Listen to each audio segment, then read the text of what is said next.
ईश्वर में अखंड आस्था रखने वाला परिग्रही हो ही नहीं सकता। उसकी मान्यता है कि जिस ईश्वर ने जन्म दिया है, जो आज हमारी जीवन रक्षा कर रहा है, भविष्य में भी वही हमारा संरक्षण करेगा। और संरक्षण के सत्य को हम स्वीकार कर लेंगे, तभी हम कर सकेंगे मनन।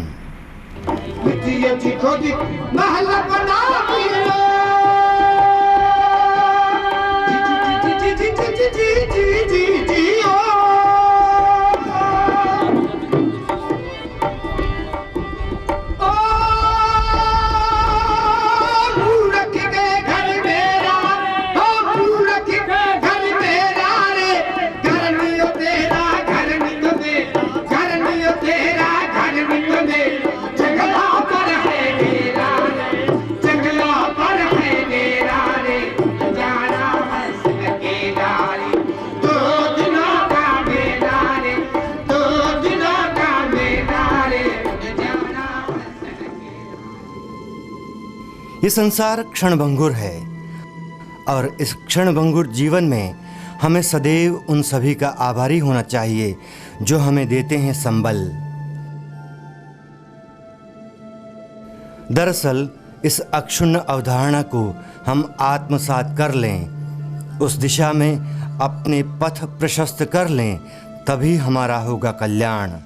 कल्याण का ये मार्ग ही है मनन, मनन, मनन।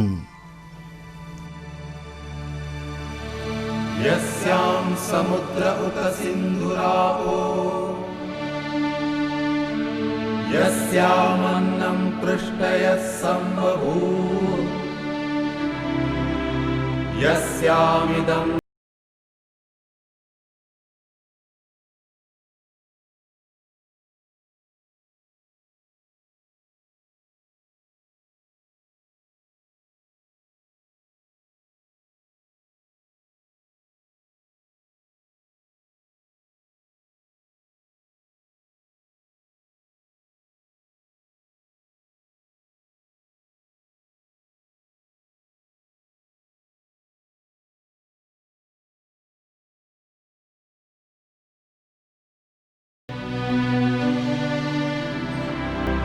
गिरयस्ते पर्वता हिमवन्तोरण्यं ते पृथिवी स्यो नमस्तु बभ्रुं कृष्णां रोहिणीं विश्वरूपा ध्रुवां भूमिं पृथिवीं इन्द्रगुप्ता अजितो हतो अक्षतो द्यष्टां पृथिवीम् अहम्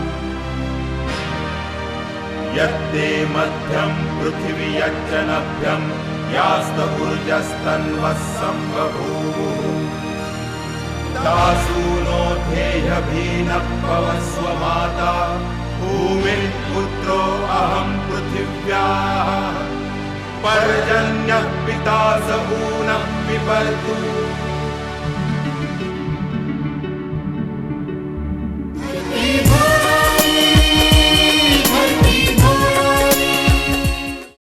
जीत की खातिर एक जुनून चाहिए, उबाल हो जिसमें ऐसा खून चाहिए। सफलता मिलेगी यकीनन, बस इरादों में जीत की गूंज चाहिए। वेरी ट्रू तरुण। इसलिए कहा भी गया है, जो हो गया उसे सोचा नहीं करते, जो मिल गया उसे खोया नहीं करते। हासिल उन्हें ही होती है सफलता जो वक्त और हालात पर रोया नहीं करते। क्या बात है। तो हर दिन हर समय यूं ही बढ़ता रहता है, दिन के बाद रात, रात के बाद दिन, और हर दिन हर सुबह एक जोशीली और जोश के साथ में जब आती है और हम कहते हैं सुप्रभात धरती धोरारी। मैं तरुण व्यास और मैं गायत्री बिश्नोई। तरुण, आज कितनी जोशीले और जुनून के साथ हम पंक्तियों का हमने सुबह की शुरुआत की है। तो आज हमारे साथ स्टूडियो में कौन है? जी ये बता दें, ये जैसे हमने शब्द यूज़ किए, जोशीले, इरादे, जीत, जुनून। तो जुनून जो होता है इंसान को कहाँ से कहाँ ले जाता है, पूरे विश्व में विख्यात कर देता है। लेकिन एक जुनून ऐसा कि जहाँ पर पर्वत है, सुनसान जगह है, और वहाँ से ऐसी ऐसी चीज़ें खोज निकालना जो कि लाखों साल पुरानी है, जो हम सोच भी नहीं सकते हैं। वो चीज़ हमारी सभ्यता की है, हमारी पुरातत्व खोज है, अन्वेषक हैं ये। और जो है साथ साथ हमारे आदिवासी ने जो पेंटिंग बनाई थी ना गुफाओं में, जिन्हें रॉक पेंटिंग कहते हैं, वो खोज निकाली और पूरे विश्व में अपना नाम कीर्तिमान राजस्थान का स्थापित किया है। ये हैं हमारे कुक्की जी के नाम से मशहूर ओम प्रकाश शर्मा जी। बहुत बहुत स्वागत सुप्रभात पर। नमस्कार सर। इनसे बातों का सिलसिला जारी करेंगे गायत्री, लेकिन पहले आप सभी को दिखाते हैं, मिलवाते हैं ये कैसी शख्सियत आज हमारे साथ हैं सुप्रभात धरती धरारी पर।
ओम प्रकाश जी, बहुत बहुत स्वागत करते हैं हम आपका हमारे इस प्रोग्राम में। Thank you. नमस्कार। ओम प्रकाश जी, खोजबीन और खोजबीन से भरी हुई ज़िंदगी और मस्त मौला लाइफ, कैसे शुरुआत होती है आपके दिन की? दिन की शुरुआत बस जैसे कि सब लोग करते हैं वैसे मैं भी करता हूँ जी। मेरी ऐसे होती है, तारों भरी छाँव हो, वाह भीलों का गांव हो, टूरिस्ट साथ हो, और क्या चाहिए। वाह वाह वाह। तो ऐसे ही सबको आप अपनी जो खोज है वो दिखाते हुए आपकी सुबह रोजाना उसी जोश के साथ में होती है। जी जी। जिंदगी की सुबह की बात करते हैं। जन्म कहाँ पर हुआ और कहाँ से शुरुआत हुई? सर, मेरा जन्म 5 अक्टूबर 1955 राजस्थान के एक छोटे से जिले बूंदी में हुआ सर। जी। और पढ़ाई लिखाई भी बूंदी में ही फिर उस समय शुरुआत दौर में? सर, पढ़ाई लिखाई का तो ऐसा है वो जिस ज़माने में मैं पैदा हुआ था जी उस ज़माने में देश में गरीबी मुझको लगता है ज़्यादा ही थी जी। और बड़ा संकट का समय था। पिताजी छोटी मोटी हलवाई की दुकान, चाय की दुकान थी जी। तो इतनी कमाई नहीं होती थी कि हम पढ़ लिख सकें, तो रोटी ज़्यादा महत्वपूर्ण थी पढ़ाई से ज़्यादा। जी। तो इस वजह से नहीं पढ़ सके। तो पिताजी की दुकान थी तो वो मैं भी करने लग गया, तो मैं भी हलवाई बन गया। अच्छा। 8वीं क्लास तक पढ़ा सिर्फ। जी जी। तो फिर मैं हलवाई बन गया। हलवाई बनते बनते ये रंगीन पत्थर ढूंढने का शौक लग गया। रंगीन पत्थर तो मिले नहीं, ये मिलने शुरू हो गए। इनकी बातें करेंगे। देखो गायत्री, कितनी सारी चीजें जो इन्होंने, एक निश्चल भाव जो होता है ना, भाई अपना काम कर रहे थे, एकदम से किसी ने कहा कि रंगीन पत्थर ढूंढते और सिक्के मिलना शुरू हो गए। किस्मत कहेंगे इसे? बिल्कुल बिल्कुल बिल्कुल सही कहा तरुण। ये किस्मत ही है जो कहाँ से कहाँ ले जाती है इंसान को। और आज पूरे वर्ल्ड में आपका नाम है बिल्कुल। रॉक पेंटिंग के लिए। कृपा है शैल भगवान चित्रों की, भगवान की कृपा है जी। सर। तो सबसे पहले जब आप निकले रंगीन पत्थर की खोज में, और कौन सा सिक्का मिला और वो टाइम क्या था और आपकी उम्र क्या थी? सर, मैं ये बात है सन 78 की बात जी। 1978 की बात है सर। तो मैं अच्छी भली हलवाई की दुकान करता था, चाय बेचा करता था, नमकीन बनाया करता था, कचौरी बनाया करता था। तो मेरे पड़ोस में एक सज्जन थे, सुभाष शर्मा जी। तो उनको रंगीन पत्थर ढूंढने का बड़ा शौक था। तो ऐसे ही पत्थर कभी लेकर आ जाते, जैसे कि ये है, जैसे कि ये है जी। ऐसे पत्थर लेकर के आ जाते।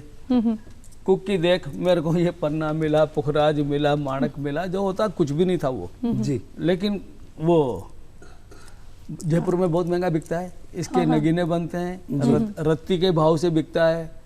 तो मैंने सोचा कि अपन इतना पैसा भी लगा रहे हैं, रात दिन मेहनत करते हैं, तो पहाड़ों में अपन क्यों नहीं चलते, अपन को भी मिलेंगे। जब इनको मिल रहे तो मुझे क्यों नहीं मिलेंगे। सही बात। तो मैं धार्मिक प्रवृत्ति का था, सूने मंदिरों में पूजा करने का मेरे को शौक था। सूने मंदिर, सूने मंदिर आपने एक गीत सुना हो तो सूने मंदिर दिया जला के आसन से मत डोल रे, तो है पिया मिलेंगे। तो ऐसा मतलब मेरे को पुराने किले, पुराने खंडर, पुराने मंदिर जहाँ कोई जाता नहीं था, निर्जन स्थानों पे वहाँ जाना, मंदिर की जो साफ सफाई करना, आंगन की झाड़ू वाड़ू लेकर के पानी का छिड़काव करना, पूजा करना बहुत अच्छा लगता था। और मैं समझता हूँ कि मेरे को पूर्व जन्म के संस्कार थे, वो अध्यात्म से जुड़ा हो। जी, पूर्व जन्म के संस्कार थे, वरना भूतहाओं में तो वैसे डर लगता है सर, खंडरों में जाने में तो वैसे डर लगता है। मेरे को बहुत अच्छे लगते थे, डर लगता था लेकिन फिर भी अच्छे लगते थे। कई बार पिताजी ने एक नहीं कहा कि ओम प्रकाश ये क्या कर रहे हो। बिल्कुल। दरअसल में क्या है, मेरे फादर की डेथ मेरी शादी से पहले हो गई थी जी, तो खुद मुख्तार हो गया मैं। अच्छा, लगाम नहीं थी मेरे को, जी, बेलगाम था ना मैं, इसीलिए फिर आप माँ तो बड़ी भोली होती है ना। हाँ, तो माँ की तो बच्चे कम ही सुन पाते हैं ना, पिताजी का डर होता है। तो मन की मर्जी करता था मैं। तो ऐसे ही पहाड़ों में घूमना, ऐसा सब चलता रहा। तो पहला सिक्के की हम बात कर रहे थे, पहला सिक्का कौन से सन का, सन तो क्या कहें, कितने सालों पुराना था? हाँ सर, वो जो पहले शुरुआती दौर के जो सिक्के मिले, उसमें किसी में तो उर्दू में लिखा होता था, कुछ बूंदी राज्य के होते थे, जैसे कि ये देखिए, ये बूंदी राज्य का है जी, इसको देखिए आप जी, इसमें बूंदी के राजा राम सिंह का नाम लिखा हुआ है जी, बूंदी के राजा राम सिंह का नाम लिखा हुआ है, पीछे विक्टोरिया क्वीन का नाम लिखा हुआ है जी। तो ये फ्रेंडशिप कॉइन है। फ्रेंडशिप कॉइन, हाँ ये फ्रेंडशिप कॉइन है, अंग्रेजों के साथ बूंदी के राजा का। जैसे कि उदयपुर के अंदर भी है, तो उदयपुर के अंदर जो सिक्का है उस पे लिखा है दोस्ती लंदन। अच्छा, दोस्ती लंदन। हाँ, दोस्ती लंदन। और ये मेरी अंगूठी देखते हैं आप? हाँ जी, ये भी फ्रेंडशिप कॉइन है, ये सिल्वर का है, मैं खोल के दिखा देता हूँ आपको। जी। तो इसमें एक तरफ लिखा हुआ है जॉर्ज फिफ्थ जी, और डेगर बनी हुई है, कटार बनी हुई है, Gayatri friendship ring. Friendship ring, yes. हाँ, इसे फ्रेंडशिप रिंग कहेंगे। हाँ बिल्कुल। ये कहाँ की, इसके पीछे क्या हिस्ट्री है? इसके पीछे हिस्ट्री ये है कि जब यहाँ बूंदी के हमारे जो राजा थे, ये इन्होंने अपने मतलब क्या सिक्के नहीं चला पाए, कुछ भी कारण हो सकता है। पहले ये मुगलों के साथ रहे, पहले ये मेवाड़ के राणाओं के साथ में थे जी, तब इनको अवसर नहीं मिला सिक्का चलाने का। फिर ये जब अपने मुगलों के साथ में होली है जी, अकबर से दोस्ती हो गई, फिर वो दोस्ती जहांगीर के समय भी चली, फिर वो दोस्ती शाहजहां के समय भी चली, फिर औरंगजेब के समय भी चली, बहादुर शाह जफर तक चली। और जब बहादुर शाह को जफर को रंगून जेल में भेज दिया जी, फिर उसके बाद में मराठे आज धमके जी, होलकर आ धमके जी, और सिंधिया आ धमके, बूंदी का राजा हमारा चौथान जी, तो ये उनको दिया करते थे। फिर इन्होंने कहा कि हम इनको क्यों दें जी, अंग्रेज पावर में है ना जी जी जी, अंग्रेजों से बात करते हैं। तो इन्होंने उनके पास गए कि हम आपसे दोस्ती करना चाहते हैं और आप हमारे को संरक्षण दीजिए। तो उन्होंने कहा कि भाई ठीक है, हम संरक्षण आपको देगा, लेकिन हमें क्या मिलेगा? तो मैंने किसी किताब में पढ़ा था जी कि बूंदी के राजा 80,000 रुपया साल का उनको दिया करते थे। अच्छा, अंग्रेजों को। सर वो उस टाइम का पेपर मनी नहीं जी, ये हाँ ये जी जी जी, 1 तोला का रुपया, 1 तोला का रुपया। एक तो तोला इतनी अगर हम यूँ सोचें कि क्लास में इतिहास पढ़ रहे हो तो आपको इतनी सारी नॉलेज, जबकि ज़्यादा आपने पढ़ाई नहीं की, लेकिन इतिहास आपके दिमाग में और आपके रग रग में है, और आपने इसीलिए खोजबीन निकालने के बाद में आप इन चीज़ों के बारे में स्टडी करते चले गए। 8 तक पढ़े हैं आप, फिर इतना हिस्ट्री से लेकर के इतना नॉलेज क्या आपने पढ़ा है कहीं पे, या फिर खोजबीन जारी रही और सीखते चले गए? क्या है? मैं तो रोज पढ़ता हूँ ना। क्या बात है, मैं तो रोज पढ़ता हूँ ना। ये जिंदगी तो स्कूल है ना। बिल्कुल। हाँ, सीखते जाओ, सीखते जाओ, बिल्कुल। एक दिन खुद ही चले जाओगे, पूरा तो सीख ही नहीं पाओगे। पूरा सीख नहीं पाओगे। क्या बात। बिल्कुल। ये जो आपने बात की थी सुने मंदिरों में जब आप निकलते जी हो सर। और खंडहरों में निकलते हो, आम सर। आदमी जाने से डरता है, जी सर। तो कहते हैं लौकिक और परलौकिक शक्तियाँ, तो आपको क्या बात है सर, मेरे मन की बात कह दी आपने तो ये आपको लगता है कि ऐसी चीज़ें एग्जिस्ट करती हैं, क्योंकि आप तो रोज़ाना निकलते हैं ऐसी जगहों पर। सर मेरा मानना है किसी का हो या ना हो, जी कहते ना जा तन लागे सो तन जाने, जी, जा तन लागे सो तन जाने। सौतन जाने। तो मेरा तो 100% मानना है कि हमारा जो संसार है मनुष्यों का, जी एक संसार तो ये और एक संसार भगवान का, जिसको जी। अल्लाह भी कह दो, क्राइस्ट कह जी। दो, बुद्धा कह गॉड कह दो, दो। गॉड कह दो, एक वो, और इन दोनों के बीच में एक और है। अच्छा। हाँ, हम्म, जिसको कि मतलब भूत कह दो, प्रेत कह दो, चुड़ैल कह दो, कुछ भी कह जी। दो बाबा, वो जो अदृश्य शक्ति है, जी, क्योंकि वो दो उनके अंदर पावर होती है। तो आप मानते हैं ये चीज़ें हैं। अरे सर मैं तो फेस किया है सर। अच्छा। हाँ मैंने तो बातें की है। अब अभी जो दर्शक देख रहे होंगे तो कहेंगे ये किसको लाके बिठा दिया यहाँ पर। ऐसा कुछ नहीं है। वो ये चीज़ वो जान रहे हैं कि आपने जो चीज़ें सीखी हैं वो आपके खुद के अनुभव हैं, एक्सपीरियंस है। बिल्कुल। मैंने सर फेस किया है। जी, तो ये चीज़ें आपको इन चीज़ों को इकट्ठा करने से रोकती भी हैं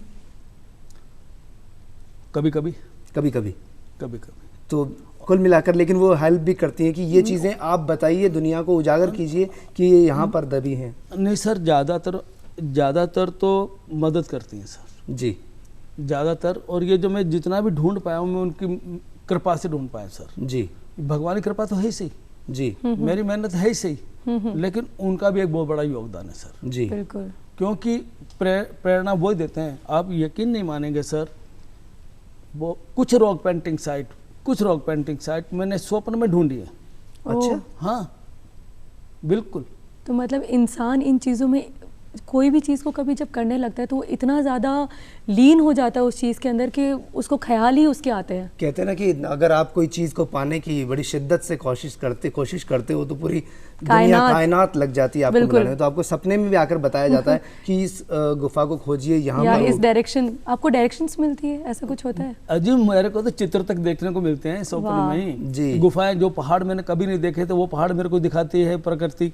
कौन है उसके पीछे मुझे नहीं पता, लेकिन मेरे को पहाड़ दिखाएंगे, चट्टानें दिखाएंगे, उनके अंदर चित्र तक। जी, तो ये क्या है?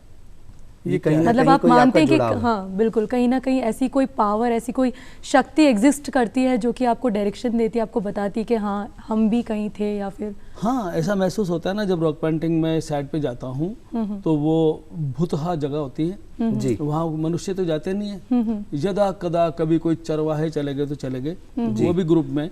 तो जब वहाँ पर जाते हैं तो एकदम क्या होता है, एक सूनापन जो होता है, बड़े बड़े शेल्टर होते हैं, गुफाएं होती हैं, वेजिटेशन भी होता है उसमें। एक हल्की सी वहाँ उस जगह को देख करके ही सर गर्म हो जाता है, सिर अच्छा। भारी हो जाता है, और ये जो रोए हैं ना खड़े हो जाते ये हैं खड़े हो जाते हैं।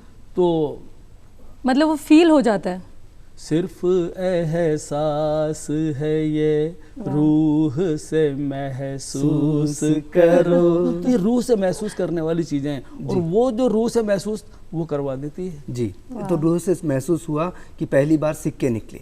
सिक्कों की जब आगे बात चली और आपकी शादी की बात चली, उसके बाद आपको पता चला कि ये सिक्के कहाँ के हैं और कैसे, वो वाकया क्या था बताइए। हाँ दरअसल में क्या है सर, मेरी शादी 1982 में दिल्ली में हुई। जी। क्योंकि परिवार के, मेरा जो पिताजी का जो परिवार था, चाचा वगैरह, मेरी बुआ वगैरह, वो दिल्ली में रहते थे। जी। और बूंदी में मेरा ननियाल था, मेरे मामा वगैरह, मामी वगैरह, ये लोग बूंदी में रहा करते थे। तो ज़्यादातर परिवार दिल्ली में था, तो दिल्ली मेरी शादी होगी। क्योंकि मेरे भाई की भी शादी दिल्ली में हुई, जी, जी। मेरी बहन की शादी दिल्ली में हुई, मेरी भी हो गई दिल्ली। तो हाँ जी। फिर उसके बाद में दिल्ली पहले से भी जाना था, क्योंकि मेरी किराने की दुकान थी, मैं सदर बाजार सामान लेने जाया करता था दिल्ली में। बहुत काम किया। हाँ फिर उसके बाद शादी हो गई तो फिर ज़्यादा चक्कर लगे। ससुराल के ज़्यादा चक्कर लगते हैं। ससुराल के ज़्यादा चक्कर लगे। तो मेरे एक दोस्त थे, मेरे दोस्त थे नहीं सॉरी, जी। मनोज गोयल जी। ओके। तो वो कहने लगे कुक्की तो रोज सिक्के ढूंढता है, रोज दिखाता है, तेरे को खुद को पता नहीं है सिक्के कौन से कब के। जी। तेरा ससुराल दिल्ली में, नेशनल म्यूजियम को क्यों नहीं दिखाता? मैंने कहा बात तो ठीक है, नेशनल म्यूजियम में जानता था इंडिया गेट के पास है जी। तो वहाँ पर मैं सिक्के लेकर के गया, तो वहाँ कॉइन एक्सपर्ट थी रीता देवी शर्मा जी जी। तो मैं उनके पास गया, मैंने कहा मैडम मैं बूंदी राजस्थान से आया हूँ, मुझे कुछ सिक्के मिले, मैं आपको दिखाना चाहता हूँ। तो उन्होंने कहा जरूर जरूर। तो ऐसे जैसे टेबल है, बड़ा सा टेबल था, उसको कांच पड़ा हुआ था, और ऐसे मैंने उसको प्लास्टिक पॉलिथीन उस जमाने में नहीं होता था जी, रुमाल में बांध के ले गया था मैं, कपड़े की थैली पूरा जी। हाँ, तो ऐसे फैला दिया जैसे ही फैलाए। तो वहाँ तो रीता देवी शर्मा थी, यहाँ गायत्री बिश्नोई जी हैं। तो सर आप एक बात है, खोजी के साथ में कॉमेडियन भी आप हैं, काफी मतलब एक कृपा है जी। ऐसे मस्त मौला होना चाहिए इंसान को। हाँ, मस्त मौला नहीं होगा तो काम नहीं कर सकेंगे। बिल्कुल, क्या बात। अरे ऐसा क्या है जो आदमी को एक ऐसा मिल जाए, ऐसा मिल जाए जो सारा दिन ही खराब हो जाए, एक हंसता खेलता चेहरा मिले, दिन भर मस्त निकले। आज तो सुबह बन गई तरुण। तो शर्मा जी के पास में हंसता खेलता चेहरा पहुंचा, फिर वो सिक्कों की बात क्या हुई? तो वो बात ये हुई कि उनको दिखाया, तो वो कहने लगी हाँ दिखाइए। और देखने के बाद मिस्टर ये सिक्का आपका बूंदी के राजाओं का है, ये सिक्का आपका मुगलों का है, ये सिक्का आपका सल्तनत काल का है, ये लोधी का है, सुल्तानों का है। ऐसे करके 100 साल से लेकर के 700 साल तक के सिक्के थे जी। और एक सिक्का हाथ में लेकर के, मैं कोई सा भी सिक्का ले रहा हूँ, तो हाथ में लेकर के वो कहने लगी मिस्टर ये सिक्का आपको कहाँ से मिला? जी, मैं किसी को जानता था, एक एक सिक्के के बारे में मेरे को पता है जी। तो मैंने कहा ये सिक्का तो मुझे बूंदी के जो बाण गंगा की पहाड़ी है वहां से मिला है जी। फिर कहने लगी आपको पता है कितना पुराना है? मैंने कहा यही तो जानने के लिए आपके पास आया हूँ जी। तो तब उन्होंने कहा कि आपका सिक्का चंद्रगुप्त मौर्य के जमाने का है और ईसा पूर्व 4वीं शताब्दी का है। तो सर ये सुन के तो मैं मतलब भाव विभोर हो गया, मेरी खुशी का ठिकाना नहीं रहा कि चंद्रगुप्त मौर्य का सिक्का मेरे हाथ में। मैंने ढूंढा, क्या बात है। हालांकि मैं पढ़ा नहीं सर, लेकिन जितना भी पढ़ा ना बहुत तरीके से पढ़ा मैं जी। पढ़ा तो मैं 8वीं क्लास तक ही, लेकिन हिस्ट्री तो जी जान से पढ़ा। हाँ, हिंदी और हिस्ट्री मेरे प्रिय विषय थे। गणित में डपोर शंख था इसीलिए आपने सिक्कों में पैसा नहीं ढूंढा क्योंकि अगर कोई खोज करने वाले होते हैं, अक्सर वो सोचते हैं कि ये मुझे चीज़ मिल गई, अब मैं इसे बेचकर अमीर हो जाऊंगा। लेकिन आपने हमेशा वो सिक्के ले जाकर, वो चीज़ें ले जाकर भारत सरकार को दान किया, एक तरीके से योगदान दिया, और आपने एक बेइंतहा बहुत ही खूबसूरत काम किया। सर मैं एक बात बताऊं आपको, बड़े बोलना चाहूँगा जी। Bill Gates rich by money जी, योर ब्रदर कुकी रिच बाय कल्चर। वाह, बहुत खूबसूरत। तरुण, ये कुकी नाम मुझे बहुत इंटरेस्टिंग लग रहा है। हाँ, इसके ये क्या है, मतलब ओम प्रकाश शर्मा उर्फ कुकी, क्या क्या हिस्ट्री है इसके पीछे? एक बहुत बड़ी कहानी है जी, आप सुना दीजिए वो कहानी, मजा आएगा आपको जी। हर चीज के पीछे कहानी है। हाँ, कि कहते हैं ना कि जो केले के पात में, जो केले के पात में जो उसका तना होता है, जो केले के पात में पात पात में पात, और तू चतुरन की बात में बात बात में बात। वाह, आप मतलब खूब, हम ये कह ही नहीं सकते कि आपने काफी पढ़ाई नहीं की, आपने बहुत पढ़ाई की, कोई नहीं कह सकता। तो कहाँ से शुरू कुकी की बात कर रहे थे हम लोग। तो दरअसल मेरे फादर के 2 बेटे थे, 1 बेटी थी, लेकिन पुराना जमाना था, सफिशिएंट नहीं थे वो जी। तो उसके बाद सफिशिएंट नहीं थे जी। तो कारण है ना, मैं बताऊंगा ना कारण क्या है, सफिशिएंट क्यों नहीं थे। तो उसके बाद जो भी मेरे बहन भाई आए मुझसे पहले वाले जी, उन 3 के बाद में और मुझसे पहले जो भी आए, बहनें आई कुछ दिन रुकी चली गई, भाई आए कुछ दिन रुके चले गए। तो मुझसे पहले 3 बहन भाई मेरे चले गए।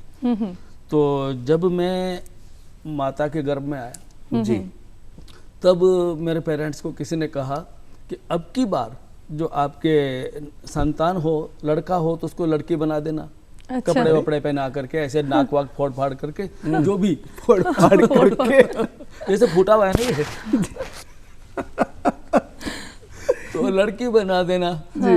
और लड़की हो तो लड़का बना देना, नेकर वेकर पहना करके जो भी है। तो साहब किस्मत की बात थी कि मैं लड़का पैदा हो गया। जी। तो फिर तो चांस बनता है ना लड़की बनाने का। लड़की बनाने का चांस बन गया। तो मेरा भी सर नाक फोड़ दिया, कान फोड़ दिए, मेरे ये पाई जेब जाने का पहना दिया, अच्छा। ये कमर में पहना दिया, लड़कियों के कपड़े पहना दिए, चोटी कर दी। हाँ, और उसके बाद में नामकरण भी तो जरूरी था ना। जी। हुआ तो मैं लड़का, और लेकिन जब लड़का होता है तो वो डिडोरा थाली- पिटा जाता है, थाली थाली बजा- वाली बजा वजा जो भी है, रिचुअल्स है। या आपने मारवाड़ी में तो थाली बजाया चंग करें। वंग थाली वाली जो भी है। जी। तो साहब कुछ भी नहीं बजा। मैं जब हुआ तो कुछ नहीं बजा। और जब लड़का होता है तो मिठाई बढ़ती है, लड्डू बढ़ते हैं, गुड़ बढ़ता है, बताशे बढ़ते हैं। जी। तो मैं हुआ तो नमक बांटा गया। ओह, ओहो। तू जी। लड़की जी। लड़की उस जमाने की उस जमाने में तो सर लड़कियों की वैसा वो आप सब आज देखते भी हो काफी सर। जगह वो बहुत गलत हाँ, है। लेकिन अब युवा पीढ़ी अच्छी आ रही है सर। तो इस तरह से आपका नाम कुकी हो रख दिया गया। गया। हाँ, जी, खूबसूरत। बहुत खूबसूरत। इस नाम की और इस नाम के पीछे के जो आपके आयाम है, जो आपने इतिहास में इतनी चीजें खोज निकाली, उनकी बातें करेंगे, लेकिन उससे पहले पधारो हमारे देश।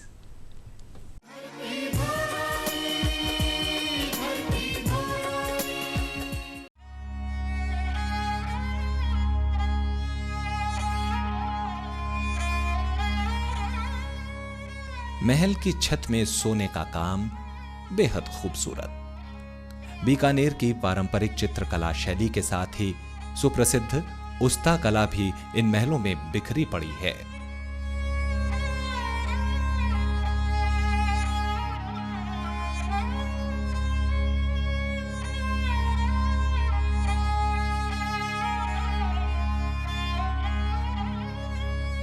इन महलों की वास्तुकला मुगल शैली, राजपूत शैली और गुजराती शैली का सम्मिलित रूप है। विशेष बात यह भी है कि कई महलों में पाश्चात्य देशों की वास्तुकला की छाप भी दिखाई देती है।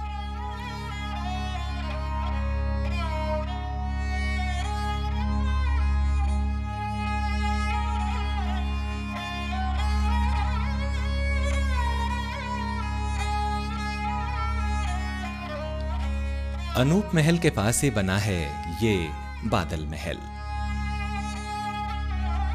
इसकी छतों पर नील वर्णी बादलों का सजीव चित्रण है। कहते हैं राजमहल में रहने वाले राजा महाराजा और रानियां गर्मी से बचाव के लिए इस महल का ही उपयोग करते थे।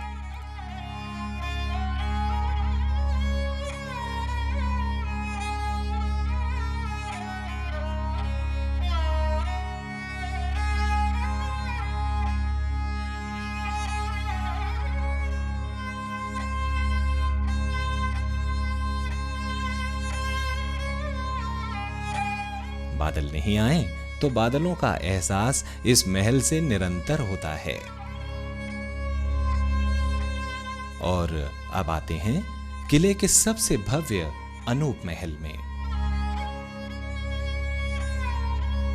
और ये है इस महल का दीवाने खास।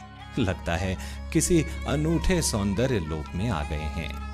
यही वो महल है जहां बीकानेर के शासकों के राज तिलक का दस्तूर भी होता रहा है। शिल्प सौंदर्य में बेमिसाल महाराजा अनूप सिंह द्वारा 1669 से 1698 ईस्वी में बनवाए इस महल में सोने के काम की कारीगरी ही इसे स्वर्ण महल की संज्ञा देती है।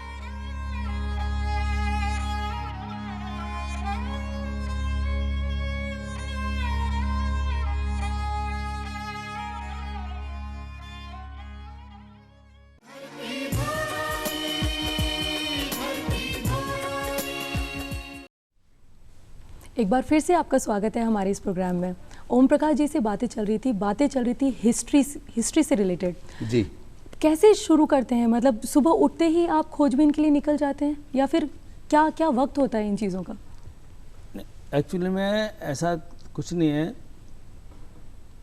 जब भी मन करता है कि जैसे कि मैं आजकल तो बिजी रहता हूँ, जैसे कि टूरिस्टों के साथ बिजी रहता हूँ। जी जी जी। और अब जैसे कि ये अप्रैल का महीना आ गया है, गर्मी बढ़ गई है, टूरिस्ट कम हो गए, हमारे बूंदी में कम हो गए। जी। अब ये अप्रैल, मई, जून, जुलाई और ये जो आधा अगस्त, तो ये जो दिन हैं इनमें सनसेट काफ़ी देर से होता है, तो मैं बाइक उठाता हूँ। पहले बाइक नहीं थी जी, तो पुराना स्कूटर लेके जाता था। अब मेरे पास बाइक है, मेरे को कुछ लोगों ने मिल करके बाइक दिलवाई। पहले मेरे पास बाइक नहीं थी, तो मैं बाइक जो लेकर के कहीं भी निकल जाता हूँ जहाँ मैं कम गया हूँ।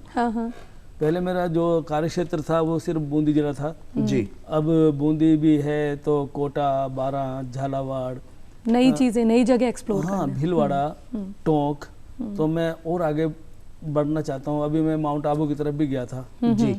तो मैं नदियों को पकड़ के चलता हूँ जी, मैं पहाड़ों को पकड़ के चलता हूँ। वाह। और वो पहाड़ पकड़ के चल रहे थे आप, और एकदम से वो इतिहास में नाम आपने रचा जिसमें विश्व में आपका नाम एकदम से उजागर हुआ। काफ़ी लोग बोलते थे कि ये बूंदी के हैं, लेकिन अब राजस्थान, फिर भारत और वर्ल्ड के हो गए। विश्व में सभी लोग जानते हैं ओम प्रकाश जी को, कुकी को, क्योंकि 33 किलोमीटर लंबी रॉक पेंट, 35 किलोमीटर लंबी आदिवासियों की बनाई हुई गुफा में रॉक पेंटिंग्स आपने खोज निकाली। वो क्या वाकया था और कैसे उसकी खोज हुई? हाँ, दरअसल में क्या है सर कि पहले तो मैं साइड गिनता था जी, कि मेरी 1 हो गई, मेरी 2 हो गई, मेरी 3 हो गई, 4 हो गई जी, फिर ऐसे गिनता था, मेरी 50 हो गई, 55 हो गई, तो मेरी 47 साइट हो गई। तब मैंने दावा किया भारत में सर्वाधिक शैल चित्र खोजने का दावा जी, तब भी किसी का खंडन नहीं आया। 7 मार्च अभी जो निकली है पिछले महीने, 7 मार्च को मैंने 99 रॉक पेंटिंग साइट एक्सप्लोर कर लिए जी। मैं विश्व में सबसे ज्यादा रॉक पेंटिंग ढूंढने वाला व्यक्ति हो गया हूँ। क्या बात है, नंबर 1, हमें गर्व है इस पे। थैंक यू जी। तो उसके बाद में सर मैंने उसमें टीवी पे देखा, मैं उसमें कई बार पढ़ता था मैं कि विश्व की सबसे लंबी जो रॉक पेंटिंग है वो 12 किलोमीटर लंबी है जी, और मध्य प्रदेश के चतुर्भुजनाथ नाला में है जी, मैंने कहा 12 किलोमीटर लंबी। मैं सोच रहा, एक दिन मेरा माथा ठनका और मैंने कहा कुक्की तेरी तो बहुत लंबी है वाह। फिर मैंने उसका मैपिंग किया जी, और मैंने कहा वहां से उतने किलोमीटर, वहां से इतने किलोमीटर, वहां तक इतने किलोमीटर, तो मैंने कहा अपने तो 40 किलोमीटर तक जा रही है। क्या बात है। तो फिर मैंने दावा किया 35 का। फिर मैंने दावा किया कि भारत में सबसे लंबी शैल चित्र श्रृंखला खोजने का दावा 35 किलोमीटर। जी, आज तक वेट कर रहा हूँ सर को खंडन करे जी। और वो रंग बताइए जिनसे आदिवासी उस समय रॉक पेंटिंग बनाया करते थे। हाँ सर, ये जो मेरे हाथ में ये हेमेटाइट है जी, ये हेमेटाइट, हेमेटाइट, हाँ हेमेटाइट, इसको ग्रामीण भाषा में पोपलिया भी कहते हैं सर। पोपड़िया, पोपलिया ग्रामीण या मारवाड़ी?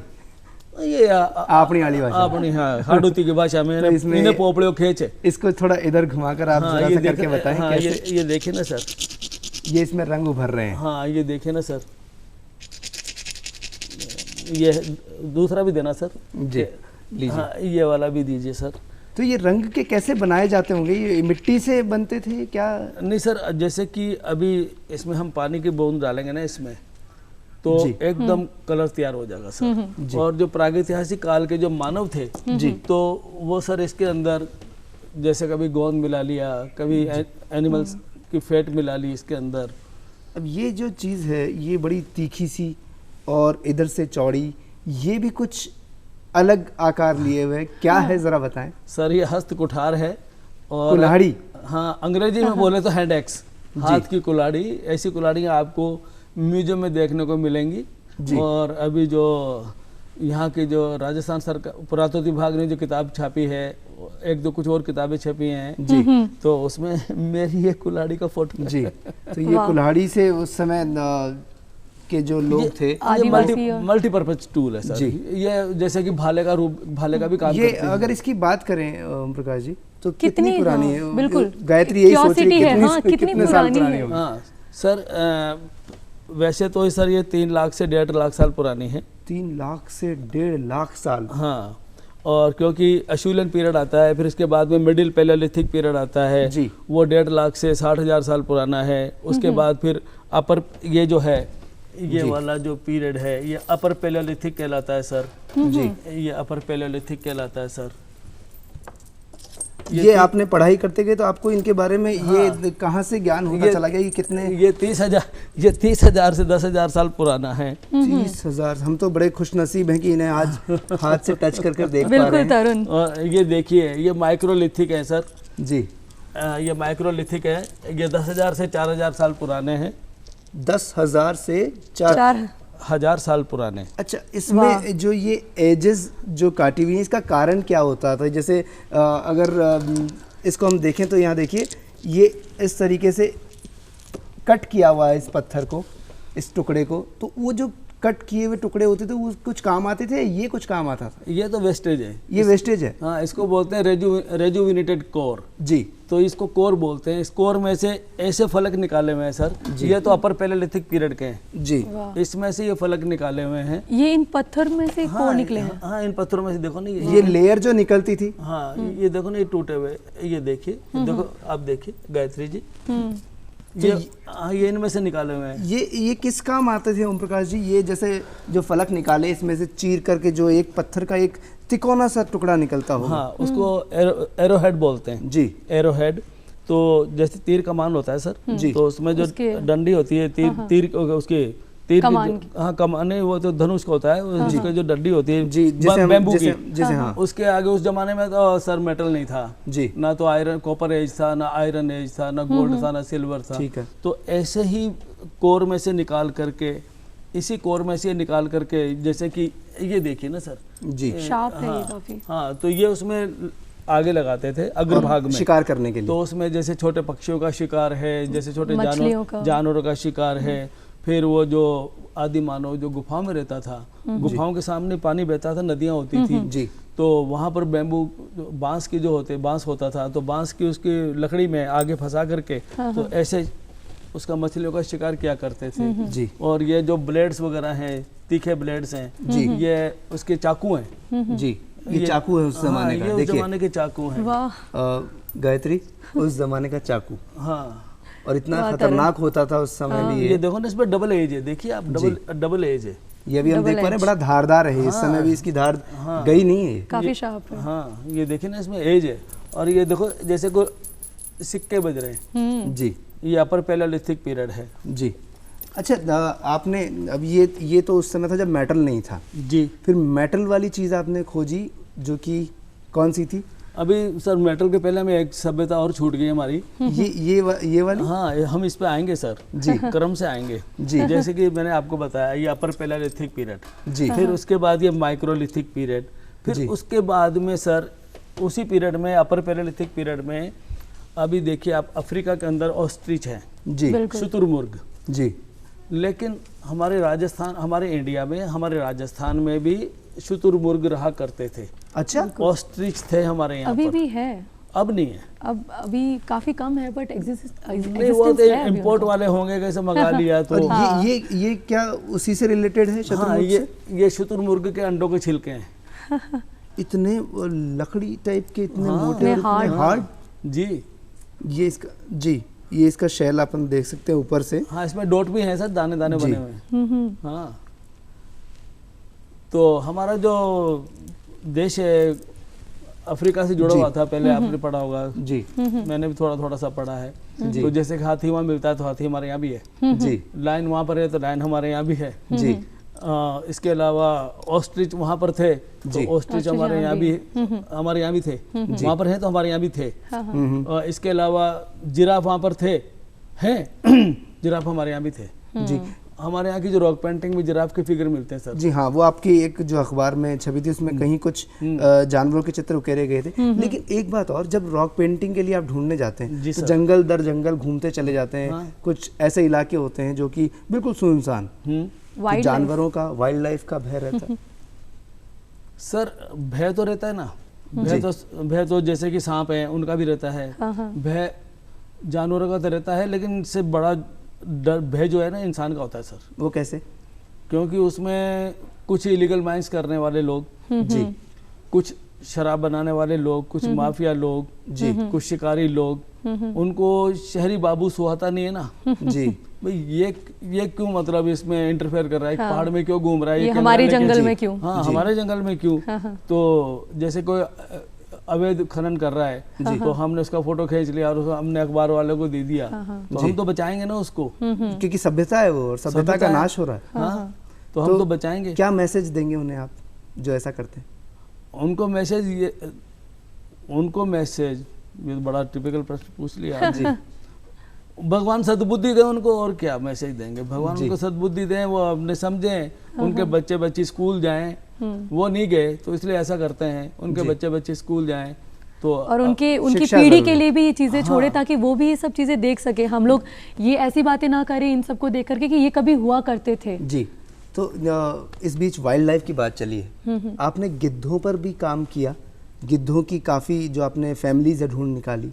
अभी भी कर रहा हूँ सर। जी, तो बताएं उसके बारे में भी। हाँ सर, मैं जहाँ तक मैं समझता हूँ सर कि मैंने काफ़ी गिद्धों की कॉलोनियाँ जी ढूंढी हैं जहाँ पर वो जंगल में अभी भी रहते हैं सर।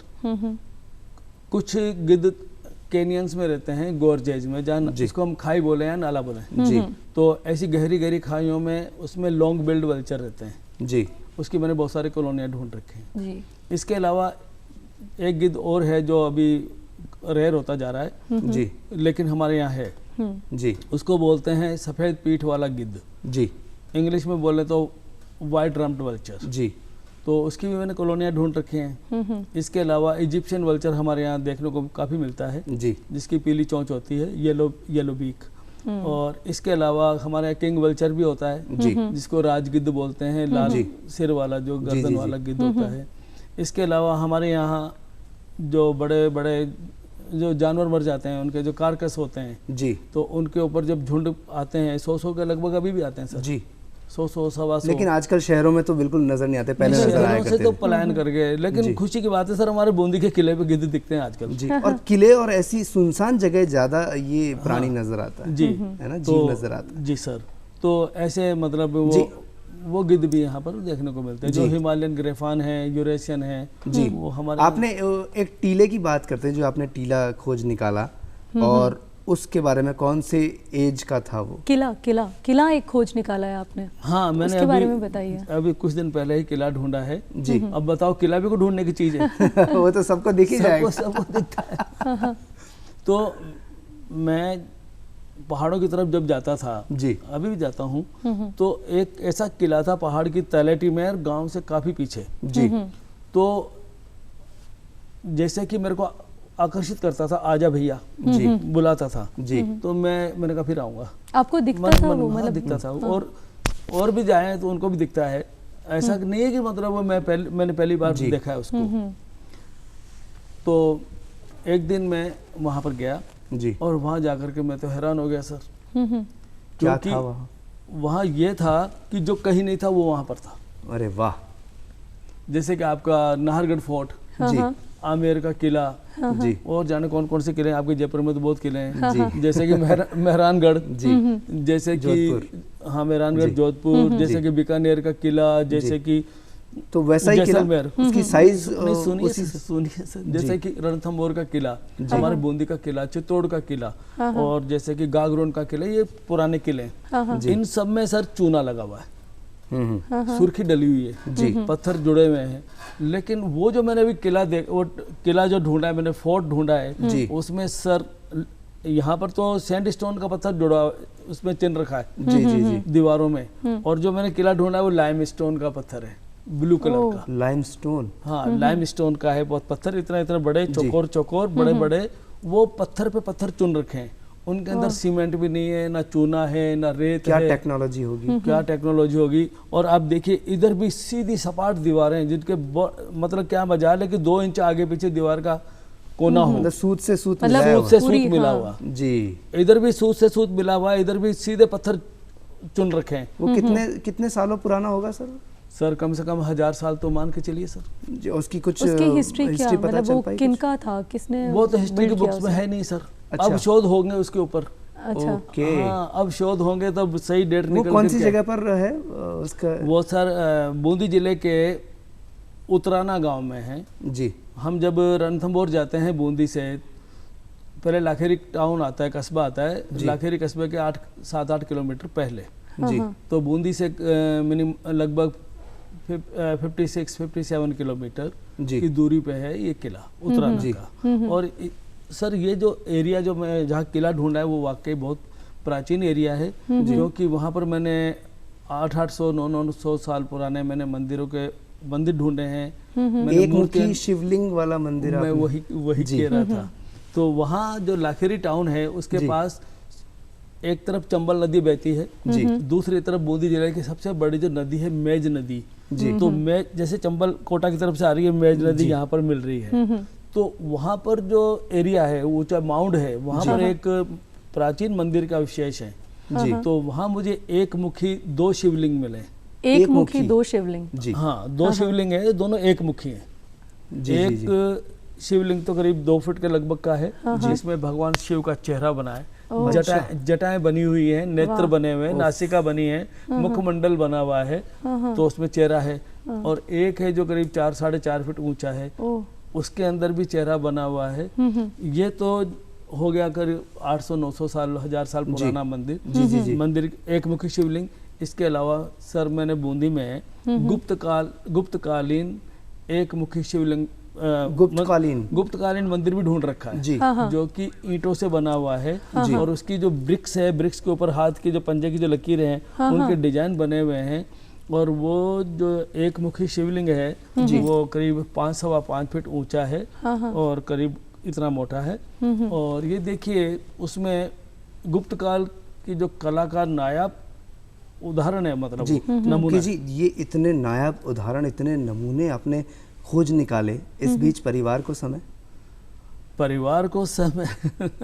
पहले जब खोज भी नहीं करता था तो मैं देता ही था। फिर उसके बाद देखिए कुछ पाने के लिए कुछ तो खोना पड़ता है ना। बिल्कुल सही। कई बार तो ऐसा होता होगा गायत्री अपनी वाइफ को ले जाकर कहते होंगे देखो आंख खोली, ये किला अब तुम्हारे नाम क्योंकि ये मैंने खोज निकाला है। वो क्या है, मेरी पत्नी जी जो हैं जी, वो है होने को तो दिल्ली की हैं, लेकिन शुद्ध भारतीय जो होती है ना, ये हमारे राजस्थान की पहचान है, संस्कृति है, संस्कार है। जी। और इसी में आपने इतना एक अपने आप को संजोकर भी रखा, देश में विदेश में नाम किया है। कैसा लगा आज सुप्रभात धरती धुलारी पर आकर? और एक बार तरुण तो मेरा बिल्कुल मन नहीं कर रहा है और इतनी सारी चीजें जानने को मिल रही है। पक्का से फिर से हम आपसे मुलाकात करेंगे और आपके बारे में जानेंगे, क्योंकि 1 घंटा बहुत कम है। कैसा लगा आपको यहाँ पर आकर? घणो चोखो लागो साहब, घणो चोखो लागे। हमें भी आपसे बात करके इतनी सारी चीजें जानने को मिली। इनफैक्ट बहुत सारी चीजें हमें अभी तक जाननी है। और तरुण 1 घंटा बहुत छोटा पड़ गया, बहुत छोटा पड़ गया। जाते जाते एक डाइस दिखा देते हैं आपको कि ये उस जमाने की डाइस है जो खेली जाती थी। कितने साल पुरानी होगी सर? हाँ, कम से कम 2000 साल पुरानी तो होगी सही जी, ज्यादा ही होगी। चौपड़ पास से खेले जाते थे।